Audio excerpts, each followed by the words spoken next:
Y, como decía recién Agustín Laje, iba a hacer un video de Costa Rica y ya lo hizo y lo vamos a ver ahora.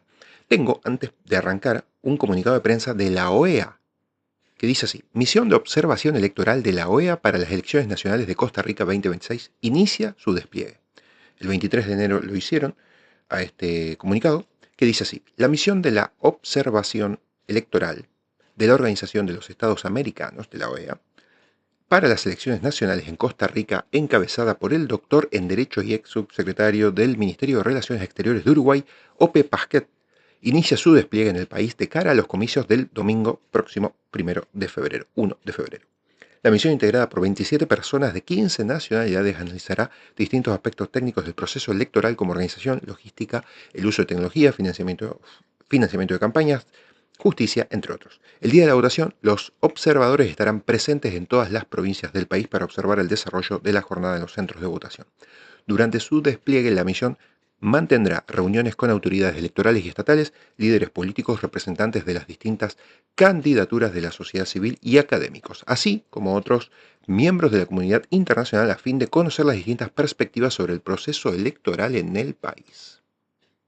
Tras la jornada electoral, la misión presentará un informe preliminar con sus observaciones y recomendaciones con el objetivo de contribuir al fortalecimiento de los procesos electorales en Costa Rica. Esta es la 20ª misión de observación electoral que la OEA despliega en Costa Rica y es posible gracias a las contribuciones financieras de Brasil, Canadá, España, Estados Unidos, Perú y Suiza.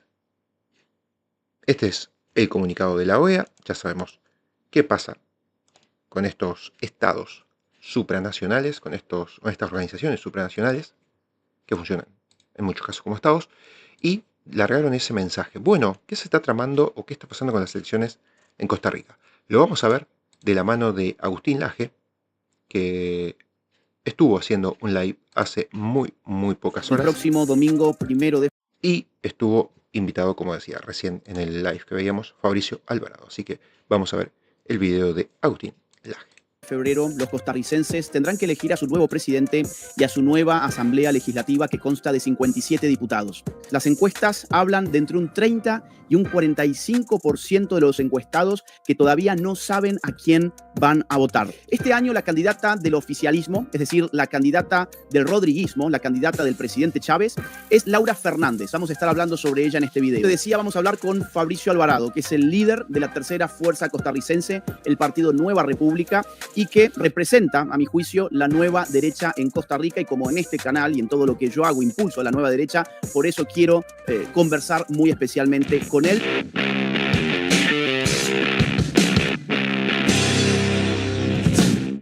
Bienvenidos a este nuevo video de mi canal de YouTube. El próximo domingo 1 de febrero, los costarricenses tendrán que elegir a su nuevo presidente y a su nueva asamblea legislativa que consta de 57 diputados. Actualmente hay 20 candidatos a la presidencia de Costa Rica, lo cual pone de manifiesto la inmensa fractura, la inmensa dispersión de la oferta política en Costa Rica. Hay muchísimos indecisos, además. Las encuestas hablan de entre un 30 y un 45% de los encuestados que todavía no saben a quién van a votar. El día de hoy vamos a estar conversando con uno de los candidatos a la presidencia de Costa Rica. Me estoy refiriendo a Fabricio Alvarado, quien en el año 2018 pasara a la segunda vuelta electoral y perdiera lamentablemente frente a la izquierda del PAC, el Partido Acción Ciudadana, que llevó a la presidencia al nefasto Carlos Alvarado. En el año 2022, Fabricio Alvarado volvió a competir y quedó fuera de la segunda vuelta por apenas 2%. Quien sí pasó al balotaje fue Rodrigo Chávez, un candidato de centro, o cuando mucho de centro-derecha, que terminó ganando las elecciones. Este año la candidata del oficialismo, es decir, la candidata del rodriguismo, la candidata del presidente Chávez, es Laura Fernández. Vamos a estar hablando sobre ella en este video, que ahora va como candidata por el partido Pueblo Soberano, un partido muy nuevo, que intentará retener el voto conservador desde la retórica, aunque, como vamos a estar mostrándote en este video, la nómina de sus diputados deja mucho que desear. Hay mucho progre en esta fuerza política, por desgracia. Quien figura en las encuestas en segundo lugar es Álvaro Ramos, del Partido Liberación Nacional, un partido socialdemócrata, un partido de centro-izquierda.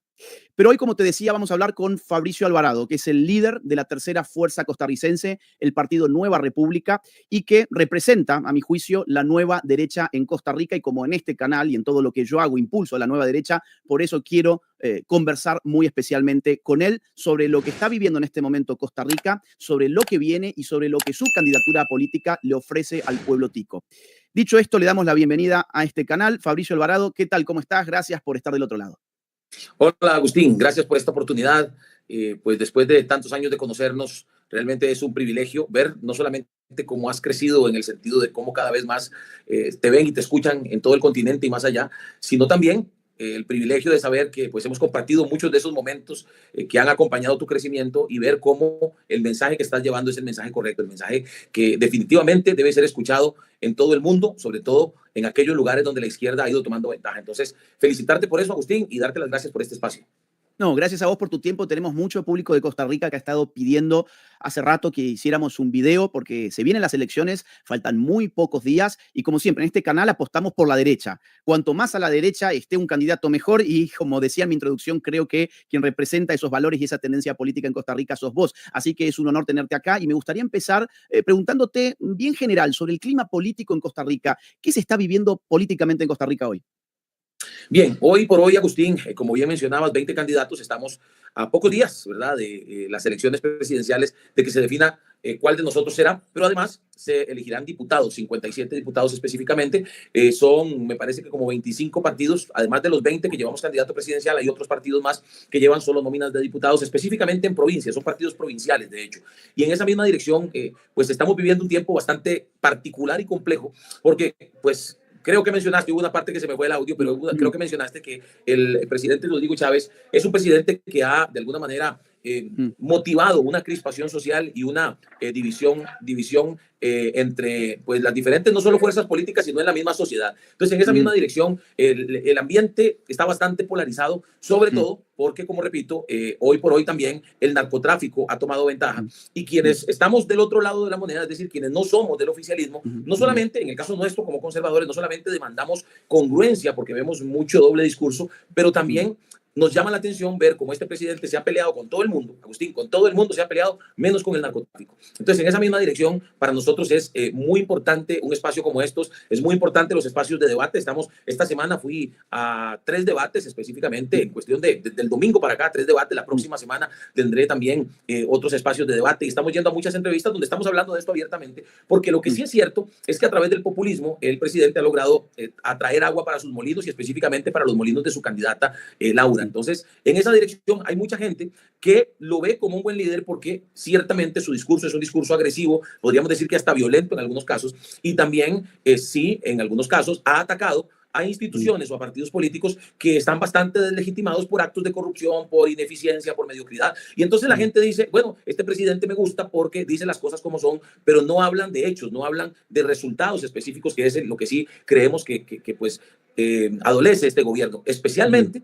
cuando hablamos de lo que vos y yo defendemos, que son los principios y valores que deberían representar a nuestras naciones y en este caso este gobierno no lo ha hecho lamentablemente. Entonces sí hay mucha crispación social, en los porcentajes de las encuestas se habla de ventaja para esta candidata, pero nosotros esperamos que haya un giro en estos últimos días, precisamente a través de compartirles información que abra los ojos de más de uno, ¿verdad?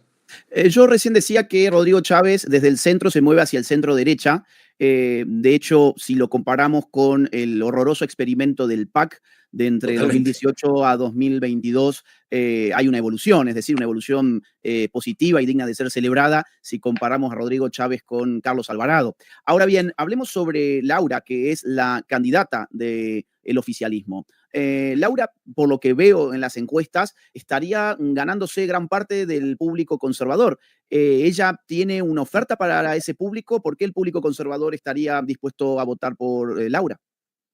Bueno, comentando lo que acabas de decir, en el caso del PAC fueron 2 gobiernos, incluso desde el 2014, el otro presidente anterior a Carlos Alvarado, Luis Guillermo Solís, también hizo un impulso muy fuerte de la agenda LGTB. Recuerda que él fue el que a solo 8 días de haber ingresado a Casa Presidencial hizo la bandera LGTB junto a la bandera, junto al pabellón nacional, lo cual fue evidentemente una afrenta para todos los conservadores en Costa Rica. Entonces, como bien decís, si comparamos este gobierno con él o con los 2 anteriores, uno dice, bueno, no fue tan exageradamente malo. Sin embargo, creo que ha habido tibieza, creo que incluso vos lo mencionaste en alguna entrevista que te hizo un periodista costarricense Sí. cuando te preguntó por Rodrigo Chávez. Ha habido una tibieza enorme y eso es lo que yo pretendo demostrar. Si hablamos de Bien. Laura Fernández, ella es fiel representante de esa tibieza. ¿Por qué? Bueno, hablemos de la Agenda 2030, por ejemplo. En el caso de Laura Ajá. Fernández, ella no puede desligarse de su rol institucional previo. Ella fue, antes de renunciar para hacerse candidata, ella fue ministra de Planificación.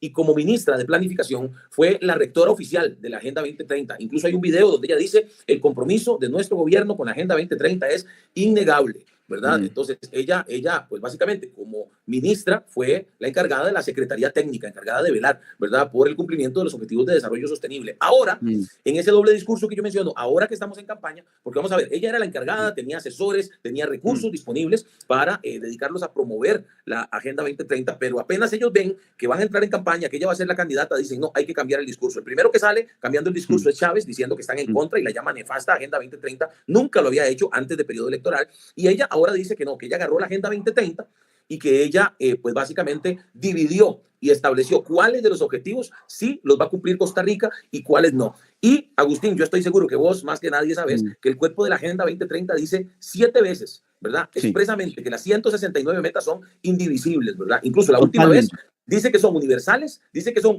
indivisibles y dice que son interdependientes. O sea, una se sostiene de las otras 168, por lo cual entonces no se puede hacer lo que ella dice, tomar unas y otras no. Entonces, en esa dirección, te estoy dando solo la primera pincelada de ese discurso de incongruencia que se ha levantado y que lamentablemente muchos conservadores están creyendo porque no conocen detalles como este que yo estoy mencionando. Si hablamos, por ejemplo, Perdóname, yo quiero sumo algo ahí antes que pases al segundo ejemplo, porque es muy significativo lo que estás diciendo.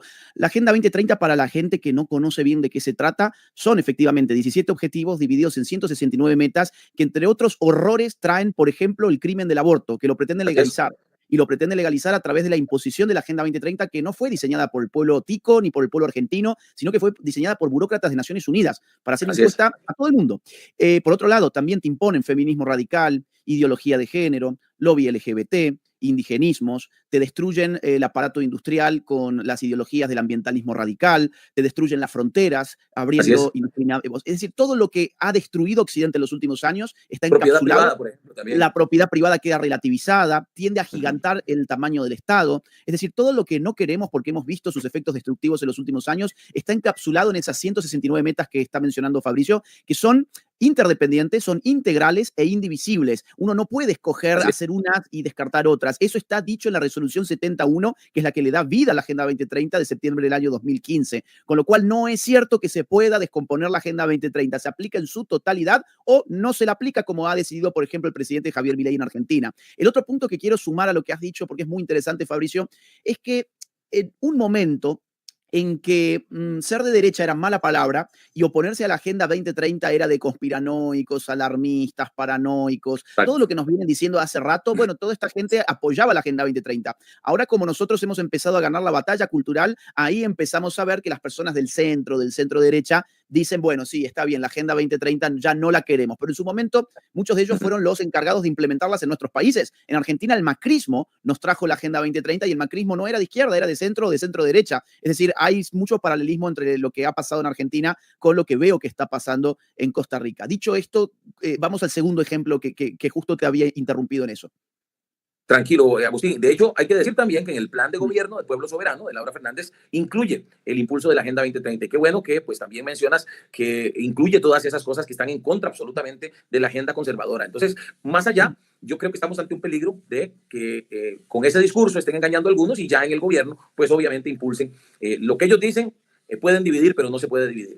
En segunda instancia, Agustín, también hay que decir que desde este gobierno se ha sido tibio en precisamente la posición ante los organismos internacionales.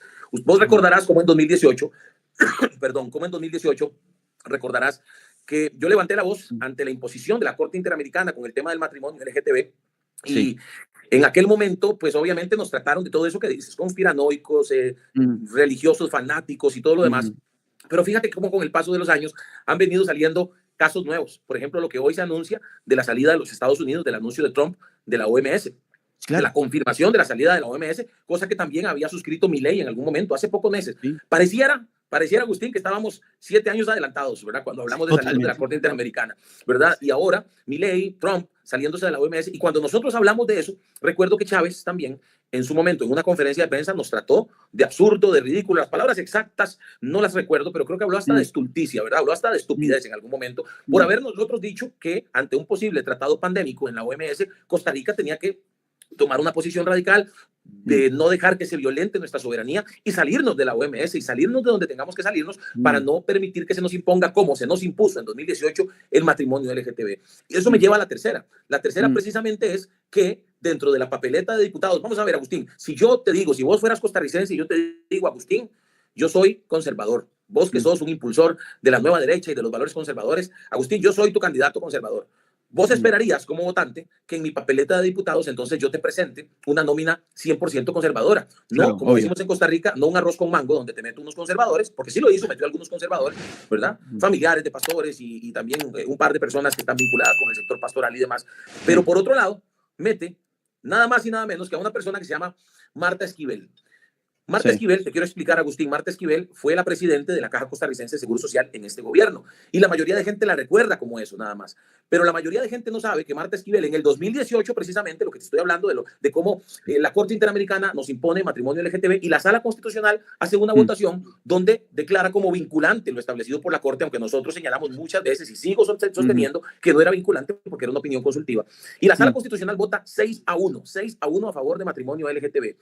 Marta Esquivel fue una de las 6 magistradas que votó, o una de los 6 magistrados que votó a favor del matrimonio LGTB. La pregunta que yo hago es, ¿cómo votará Marta Esquivel si en el próximo periodo, siendo diputada, viene una propuesta de alguno de los partidos de izquierda a favor de la agenda LGTB? Por ejemplo, un proyecto que nosotros hicimos que se cayera en este periodo fue un proyecto que presentó la izquierda para que los niños puedan cambiarse de sexo, y ahí por supuesto hay que meterlo entre comillas, porque el sexo no cambia, es el mismo antes de nacer y hasta después de morir, pero ellos presentan un proyecto, la izquierda, el Frente Amplio, para que los niños puedan cambiarse de sexo sin el consentimiento de sus padres. Es decir, ahí habla no solamente de la parte registral, sino también de tratamientos hormonales y hasta operaciones.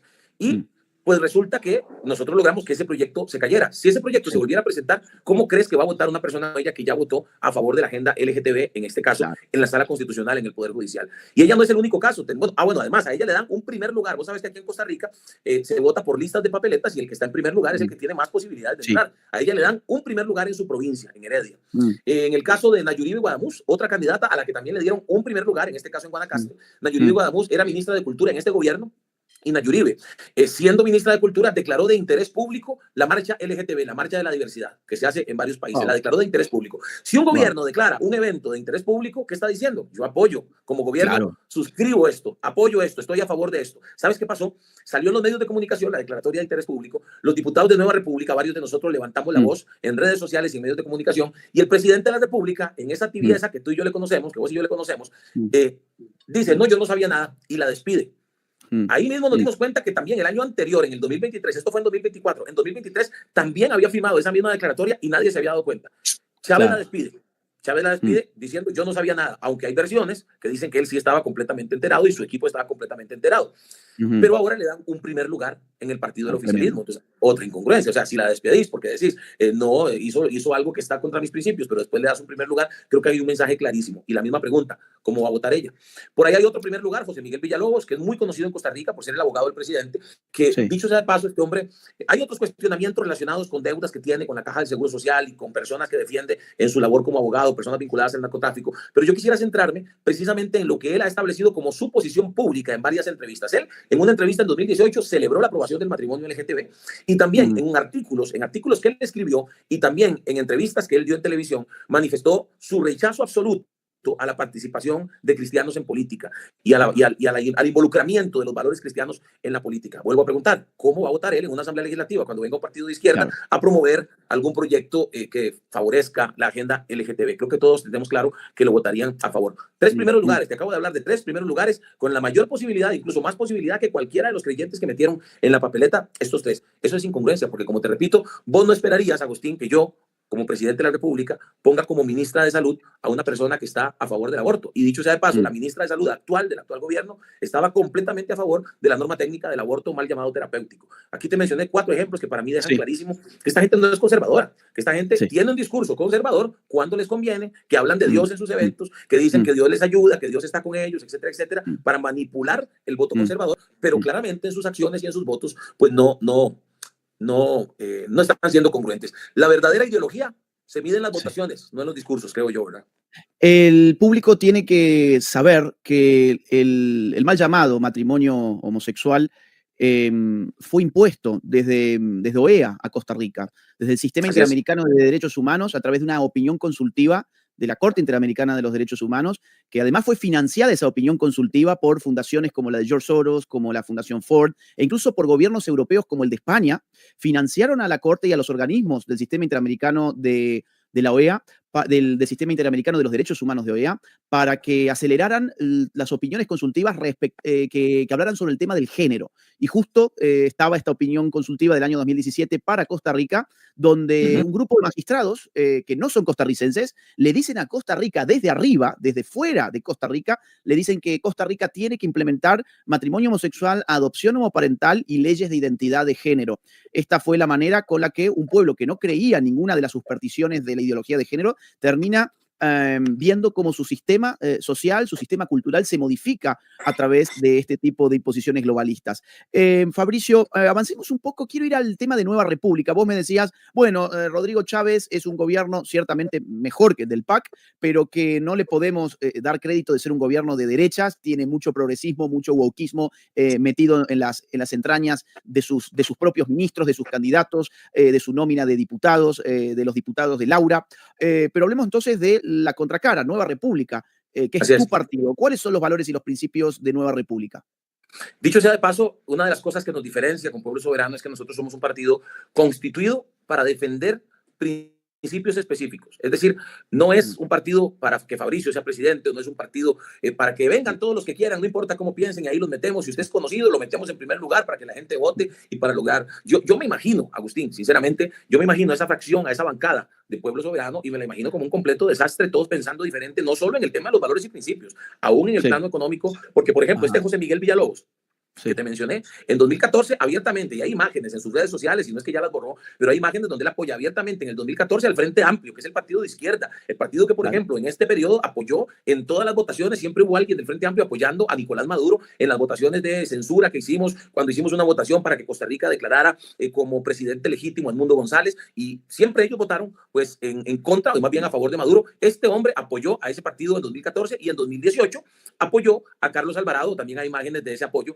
y él dice abiertamente que lo hizo con tal de evitar que Fabricio Alvarado llegara a la presidencia porque no quería que se defendieran los principios. Entonces, hay enormes diferencias en ese sentido. Somos un partido constituido con una carta ideológica clara en cuanto a la defensa de esos principios y valores conservadores, y también, por supuesto, un partido defensor de la libertad económica, de la libertad religiosa, de la libertad que es el modelo que estamos seguros ha funcionado en América Latina y funcionará en Costa Rica cuando lo implementemos agresivamente y sin tibiezas. Porque, Agustín, debo decir, perdón, yo sé que me estás preguntando por Nueva República, pero también hay que decir que este presidente fue el que presentó el proyecto para legalizar la marihuana cuando estamos en el peor momento del dominio del narcotráfico en Costa Rica. También hay que decir que Costa Rica en la ONU y en la OEA ha votado siempre del lado progre. Recuerdo fresquito, hace poco, creo que fue el año pasado, un video donde salís vos hablando con Neidy Casillas y Neidy da el reporte de cómo Costa Rica, pues básicamente o se quedaba callada, ¿verdad? O guardaba silencio, se abstenía de votar o votaba del lado progre, ¿verdad? Entonces, por ejemplo, te voy a poner 3 ejemplos rápidos. En la ONU, Costa Rica, en este gobierno, votó a favor de la ideología de género, de una resolución sobre el tema intersex y demás. Es el caso, creo yo, más contundente y reciente de una votación directa contra la visión, ¿verdad?, conservadora, del binarismo hombre-mujer, ¿verdad? El voto fue en abril de 2024 en el Consejo de Derechos Humanos de la ONU, del cual Costa Rica era miembro, y el país votó a favor de la resolución, que insta a los estados a combatir la discriminación contra personas intersex, por poner un ejemplo. Luego en la OMS... que sabemos que sabemos que esas, porque tienen títulos bonitos, es decir, nadie quiere ir a discriminar a una persona intersex, pero en realidad lo que eso es una caja de Pandora. Lo que trae, por ejemplo, abrir los baños para que un hombre se pueda meter en el baño de una mujer, obligarte a hablar según el lenguaje de los ideólogos del género, imponerle a tus hijos en el colegio toda esa basura, todo eso lo encapsulan de un título bonito como evitar la discriminación contra las personas intersex. Digo esto para que el público no te vaya vaya a creer que nosotros queremos, digamos, ir a discriminar a gente simplemente porque tiene una orientación tal o cual, ¿no? Es que Es esto lo que normalmente dicen. Claro, exactamente, pero es una gran trampa. Todo esto trae trampa dentro. Sí, así es. Y así otras votaciones, Agustín. Sí, Aquí tengo por lo menos 6, 7 votaciones en la línea de votar del lado progre. La gente las puede. Yo siempre le digo a la gente cuando digo estas cosas, si no me quiere creer, averigüe usted, métase a las resoluciones, vea quién votó a favor, vea quién votó en contra. Por ejemplo, votaron a favor, en contra de Israel en una votación, cuando la tradición costarricense siempre ha sido ser pro Israel. Hace poco votaron en contra de Israel y a favor de Palestina. Y con esto no quiero decir, a propósito de lo que mencionabas, no quiero decir que estemos, como dicen los progres, que es que entonces estamos. Recuerde que todo esto empezó con el ataque de los terroristas de Hamas el 7 de octubre de 2023. Ahí empezó todo. Y a partir de ahí, por supuesto, que desde un partido conservador como el nuestro, lo que quisiéramos es que haya paz, que no haya guerra, claro, que no haya muertes de civiles, que no haya muertes de inocentes. Entonces, en esa misma dirección, yo lo que creo es que hay que señalar esas incongruencias y le pido a la gente que investigue, que entre, que busque. En todo caso, en mis redes sociales, en estos días, Agustín, yo voy a hacer un resumen de todas esas votaciones, porque estoy seguro que mucha gente que va a ver este programa va a querer verlas. ¿Qué sucede con Fabricio Alvarado y qué sucede con Nueva República? Que somos la única fracción, el único partido, la única propuesta y el único candidato 100% congruente con nuestro discurso. Desde el principio, y nos han llamado homofóbicos, nos han llamado retrógradas, nos han llamado de todo tipo de formas, nos han llamado, pero hemos sido consistentes en nuestro discurso, Agustín, no lo hemos cambiado. Hemos sido pro vida desde el primer día, hemos sido pro familia y pro libertad desde el primer día, hemos defendido la libertad religiosa de todos, no solo de los evangélicos, porque yo soy evangélico, hemos defendido la libertad religiosa de todos desde el principio, sin tibiezas y sin cambios de posición. Hemos dicho, como dije en 2018, si hay que salirse de la Corte, nos salimos de la Corte, así también en 2026 seguimos diciendo, si hay que salirse de la OMS, como lo están haciendo Trump y Milei, lo hacemos. Si hay que salirse de la ONU, lo hacemos, porque a nosotros no nos va a venir a nadie a decir cómo tenemos, nadie de afuera, como bien decías ahora, no va a venir ningún juez o ningún político o ningún burócrata de estos organismos internacionales a decirnos cómo tenemos que gobernar en Costa Rica y cómo tenemos que darle vuelta a los valores y principios costarricenses. Yo creo que esa es la enorme diferencia entre esa propuesta oficialista que se llama conservadora, pero no lo es, y yo la llamo así. Hoy Costa Rica, Agustín, está entre un conservador de verdad o un grupo o una propuesta conservadora de verdad y una propuesta conservadora de mentira, porque son conservadores de mentira, son conservadores de papel. Sí. Sí, bien. Quiero ir a uno de los últimos temas, Fabricio, que es el tema seguridad. He visto que el tema seguridad es uno de los ejes principales de las campañas políticas en este momento. ¿Qué está pasando con el crimen organizado, con la delincuencia? ¿Y cuál es la oferta que vos le haces al pueblo costarricense en esa materia? Sí, Agustín, antes de este gobierno, los homicidios por año rondaban los 600. Estoy dando un número evidentemente no exacto, pero sí bastante apegado a la realidad. Después de que este gobierno ingresó, incluso hubo un año, 2023, que superó los 900 y en todos los años ha andado por encima de los 850. Entonces, en esa misma dirección, Agustín, claramente el narcotráfico ha venido tomando control.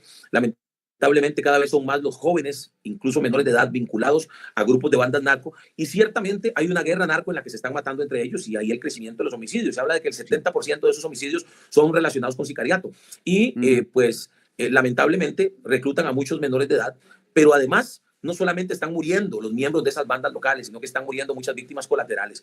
Se habla de 85 en los últimos años, o en el último año de 85 de esas víctimas colaterales, y eso es terrible.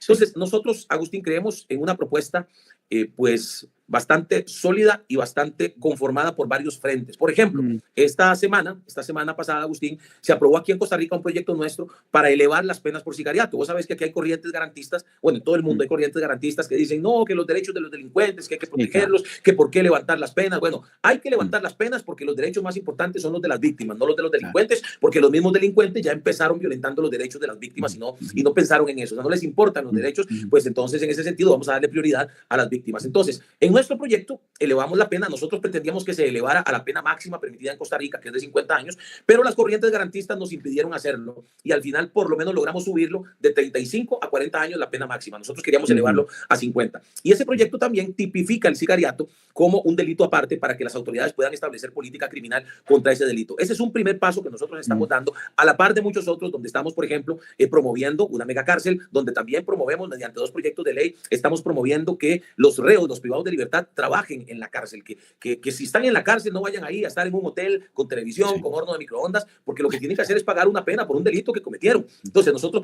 promovemos que los reos trabajen en la cárcel, entonces se ganen un salario y se paguen su manutención, porque a nuestro país le cuesta cerca de $1,000 al mes cada uno de los privados de libertad. Agustín, eso es mucha plata que deberíamos estar usando en obras de infraestructura, que deberíamos estar usando en infraestructura educativa, que deberíamos estar usando en programas para combatir la pobreza. Es decir, hay muchas cosas que se podrían hacer con ese dinero. Y en la misma dirección, Agus, nosotros pues sí tenemos claridad de que a la par de la represión, porque también estamos proponiendo proyectos para aumentar las penas en trata de personas, para castigar a los que están entrenando a los sicarios, para castigar a los que están haciendo estafas desde la cárcel, para castigar a los que meten los teléfonos celulares en la cárcel para apoyar a los delincuentes. En toda esa línea somos muy claros y los mismos medios de comunicación costarricenses han reconocido que Nueva República es el que ha tenido la propuesta más sólida, el que ha sido más insistente en combatir la delincuencia. Pero a la par, sin duda alguna, necesitamos una educación que vuelva a los valores, porque si no, vamos a estar reciclando jóvenes y adolescentes que salieron con una ideología progre de escuelas, de colegios y universidades, que salieron sin valores porque fueron valores que fueron arrancados de la educación desde los gobiernos de Liberación Nacional y siguiendo con los gobiernos del PAC, que creo que vos tenés claro que los gobiernos del PAC nos metieron un día sí y otro también ideología de género en la educación. Nosotros presentamos un proyecto de ley para sacar definitivamente la ideología de género de la educación y pretendemos que en el próximo periodo, siendo yo presidente y con una fracción, así lo espero, mayoritaria, podamos darle aprobación a ese proyecto de ley porque hay que sacarlo, junto a una política de Estado en materia de educación donde metamos a los jóvenes en una metodología diferente, donde ya no les enseñemos a aprenderse las cosas para pasar en un examen, donde les enseñemos y donde les demos herramientas para la vida, herramientas para emprender, educación financiera, metodología STEAM, ciencia, tecnología, ingeniería, artes, matemáticas, bilingüismo, educación vial, inteligencia emocional. Hoy por hoy, Agustín, casi todos los días hay un pleito en carretera. Todos quedan grabados porque vos sabés que la gente, en lugar de meterse a ayudar o a tratar de parar el pleito, se ponen a grabar, entonces todo queda en redes sociales. Yo presenté un proyecto para castigar los pleitos en carretera, pero a la vez queremos dar inteligencia emocional y salud mental en las escuelas y colegios con un enfoque conservador, sin duda alguna, para que nuestros estudiantes salgan preparados para esos momentos de tensión y estrés y saber cómo manejarlos. Es decir, es una educación integral. ¿Para qué? Para cerrar ese portillo que se abrió en los gobiernos pasados, que son los que hoy permiten que haya más sicariato, más pleitos en carretera y más pleitos también dentro de las escuelas y colegios. Agustín, meten droga en las escuelas, meten armas punzocortantes en las escuelas y hasta armas de fuego. Eso tiene que acabarse y solo haciendo una reforma agresiva en la educación lo vamos a lograr. Y esto es lo que nos va a dar también un futuro mejor en materia de seguridad. Fabricio, te hago una de las últimas preguntas en cuanto al tema seguridad, que sé que es uno de los temas fundamentales en este momento en la política costarricense. Bukele, vecino de ustedes, o por lo menos que está allí próximo a ustedes, Bukele viene diciendo algo que es sumamente interesante y me gustaría saber tu opinión al respecto. Bukele dice que el poder de violencia del Estado es inmensamente superior a cualquier tipo de pandilla, cualquier tipo de organización de criminales, a cualquier grupo armado de la sociedad civil. Y que por eso mismo, cuando vemos que el Estado no es capaz de aplastar al crimen organizado, en realidad es porque el Estado es cómplice de ese crimen organizado. Los políticos son socios de los criminales que azotan a la sociedad. Con esto en mente, Bukele dice lo que hay que hacer con los grupos criminales es aplastarlos con todo el poder de violencia que tiene un Estado, porque es eso o volverse socios de los delincuentes. ¿Vos crees que si ha aumentado el crimen, los sicariatos, el menudeo, el narcotráfico en Costa Rica, es porque los políticos en Costa Rica están también metidos en eso? Yo estoy de acuerdo con lo que dice Bukele, Agustín, y creo que sostenidamente en el tiempo el narcotráfico se ha ido metiendo y ha ido influenciando en diferentes poderes de la República. En el periodo pasado vimos, por ejemplo, reportajes sobre narcotraficantes visitando diputados en el periodo pasado. Y bueno, en este periodo en particular, los resultados no son alentadores. Vimos un gobierno que quitó, por ejemplo, a los guardacostas de puntos muy claves, muy específicos. Ha sido muy cuestionado por eso. Ellos han salido en su defensa diciendo que es que las rutas han cambiado y demás. Trajeron a través de Estados Unidos escáneres para poner en puertos, aeropuertos, en aduanas, pero estos escáneres no han funcionado, no hemos tenido ningún informe del gobierno de resultados sobre esos escáneres. Y como yo te decía anteriormente, hemos tenido un gobierno que se ha peleado con todo el mundo. Se peleó con el fiscal general, con el presidente de la Corte, se peleó con la Contralora General de la República, se ha peleado con los agricultores, a los ganaderos y agricultores los ha llamado delincuentes y casi que los ha vinculado también con el narcotráfico en sus discursos. Se pelea con cualquier periodista que lo contradice o que le hace una pregunta incómoda. Se pelea con todo el mundo y hay que decir, Agustín, en algunas cosas de pronto esta tiene razón. Por ejemplo, no es solo él, sino varios expresidentes han hablado de cómo la Contraloría General de la República ha impedido avanzar más rápidamente algunos proyectos en los que se pudo haber tenido, se pudieron haber hecho de manera más acelerada. Por ejemplo, el proyecto Ciudad Gobierno, que nosotros, dicho sea de paso, apoyamos, que es un proyecto del actual gobierno para evitar estar pagando alquileres para las instituciones y ministerios, pero más allá de esos en las que puede haber tenido razón, la tónica ha sido pelearse con todo el mundo, pero no lo hemos visto pelearse con la misma agresividad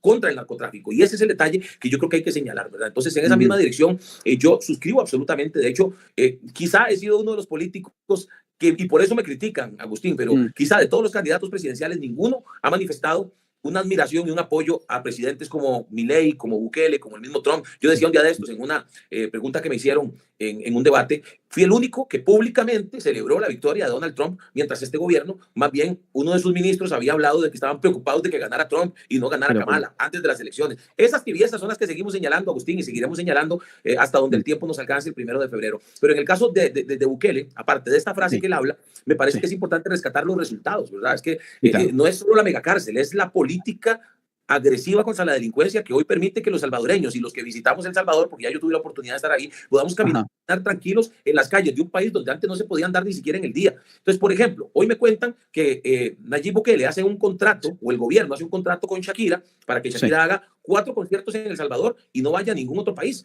¿Qué hace eso? Pues genera además una visitación, un turismo de la región hacia El Salvador para los conciertos de Shakira que no vamos a poder tener en otros países porque nos están viendo mal desde afuera porque estamos viviendo crisis de inseguridad. Entonces, pues sí, en definitiva, lo que la Bukele es verdad. Agustín, creo que debe llamarnos la atención y espero que sea uno de los factores que le abran los ojos a los costarricenses el 1 de febrero.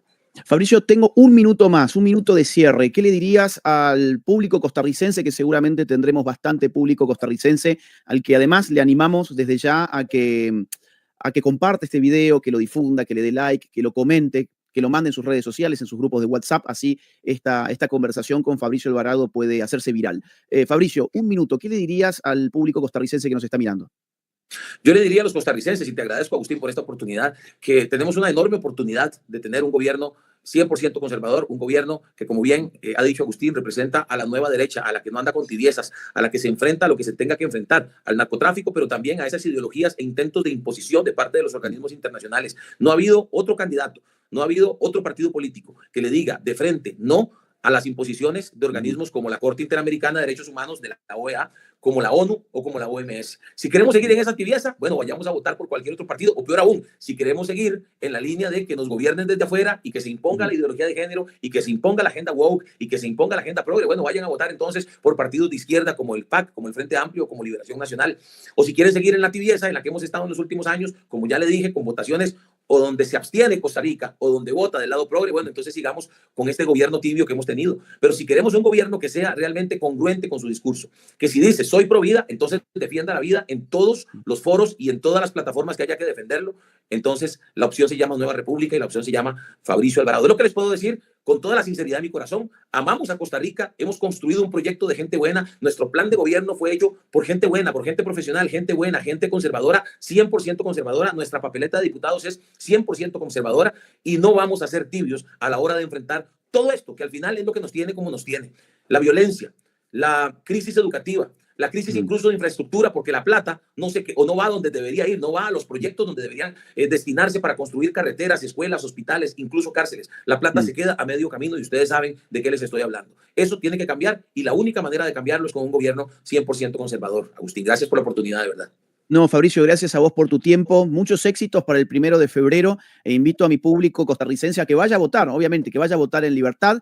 Yo nunca escondo mis preferencias políticas. Ustedes saben que soy una persona de derecha, que he estado impulsando la nueva derecha, no solo en Argentina, sino en todos los países del mundo hispanohablante. Y he ido muchas veces a Costa Rica y quiero aclarar, he ido siempre invitado por Fabricio Alvarado. La primera vez que fui a Costa Rica fue en el año 2018, en el que tuvimos además una censura por parte de una universidad nacional allí en Costa Rica y quien salió a defender la libertad de expresión, no mía, sino la libertad de expresión de los costarricenses que se habían quedado sin poder acceder a un libro, que era el libro negro de la nueva izquierda, sin poder ir a ver una conferencia en una universidad que se supone que estaba abierta a todos, simplemente porque a su rector no le gustaba el contenido del libro porque era un impulsor de la agenda woke. Bueno, quien salió en defensa de la libertad de expresión es Fabricio Alvarado. Por eso Por eso yo no escondo mi amistad con él y no escondo también mi entusiasmo con la posibilidad de verlo hacer una gran elección el 1 de febrero.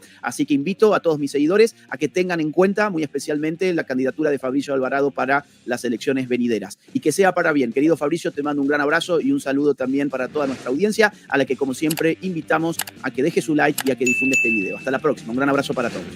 Gracias, Agustín. Gracias a todos. No quiero... Bueno, hasta acá con este video de hospedaje, hablando y charlando y entrevistando a Fabricio Alvarado, candidato de Costa Rica, por lo que podríamos decir lo más a la derecha posible, la nueva derecha.